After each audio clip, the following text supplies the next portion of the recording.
Zairi, the Central Power Ministry has been showcasing the progress of its rural electrification drive through its app Garv.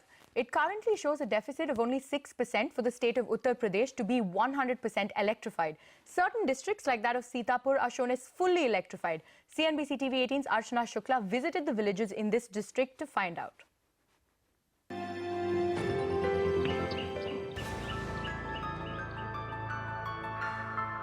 On the Central Power Ministry's mobile app Garv, Sitapur stands out as a bright spot. According to the app, Sitapur district is 100% electrified. The last unelectrified village was connected to the grids 4 months ago. Curious, we travelled to this model district, but the reality was unexpectedly dark.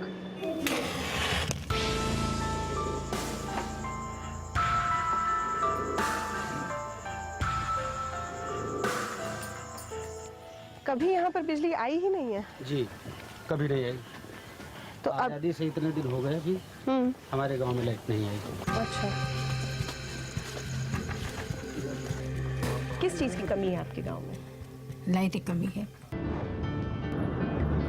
Jugrajpur and block Sidhauli, nearly 60 kilometers from Lucknow, is a village still struggling to find its name in any electrification list. जिससे बात करो बस यही है, 1-2 साल बाद line जुड़वा देंगे, ये करा देंगे, और कोई भी अधिकारी न कोई नेता ग्राम सभा देखने को देखना नहीं चाह रहा। Ironically, for years, electrification has been the key poll promise on which candidates have fought and won elections here. बिजली हर बार मांगी गई, वादा किया है, मंदिरों पर वादा किया है कि बिजली हम जला के जाएंगे, लेकिन वो लौट कर आए ही नहीं, न बिजली आई। काम बंद हो जाता है, जहाँ जरा सा अंधेरा होने लगता है काम हम लोगों का बंद हो जाता है। धंधे का काम है, लेकिन अब उजाला नहीं, तो हम लोग सत्तारी बैठे हैं। This despite electricity poles and wires connecting neighboring villages. We walked to village Dakhinava, 400 meters from Jugrajpur, a village electrified in 2010 and boasting Namaste. of these infamous poles. आपके गांव में बिजली आई थी सुने? नहीं, हाँ? नहीं बिजली। खंभे लगे तो खंभे लगे रही हैं। जब बिजली नहीं आई तो हम कहा जने बिजली आई कि नहीं आई। जब बिजली आई हो तो हम लोग देखे होते। तक का रही बाद में फिर आई। वहाँ मतलब जो जहाँ मेन खंभे लगे थे वहाँ तक? वहाँ तक बिजली आई, वहाँ से तारे कट गए तो यहाँ बिजली आई। बनाइकिन Meters installed. Yet this village has never seen the glow of light. जो गांव में पोल हुए हैं खंबे, उसमें भी बल्ब नहीं लटकाया गया। इस खंभे में एक बल्ब लटका था, आप बताएं है कि नहीं? वो नहीं।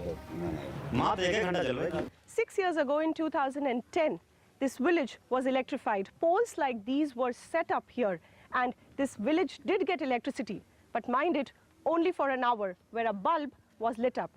Villagers say it was just that hour that they saw electricity for the first time in this village, and the only time. This is a classic case of electricity on paper, but not on ground.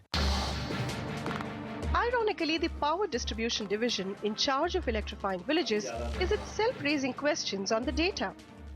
हम लोग भेजते तो अपने हिसाब से सही है। अब यहाँ किसी फीडिंग में या तो कहीं गलती हुई है शक्ति भवन से, तो वहाँ से इन्होंने इंटीमेट किया होगा सेंट्रल गवर्नमेंट को, वो इसलिए त्रुटि है, उसको संशोधित करके भेजा जा रहा दोबारा।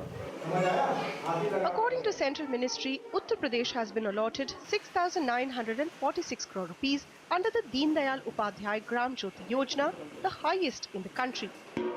However, for the district of Sitapur, updation of incorrect data to showcase progress on the app has left its rural electrification drive in limbo.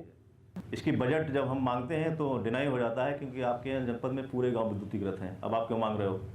इसको काफ़ी जो डिटेल हम लोगों ने भेजा है, ये हमने सर्वे कराया है, अदर का एजेंसी सर्वे कराया गया कि भी बहुत से गाँव अनइलेक्ट्रीफाइड हैं, लगभग 2,500 गरीब गाँव होंगे मिला करके। Sitapur will still take over 2 years to light up at least 10% of houses in each of its village, the minimum requirement to qualify as electrified. With camera persons Bharat Kori and Sunny Paswan in Sitapur, Archana Shukla. An extreme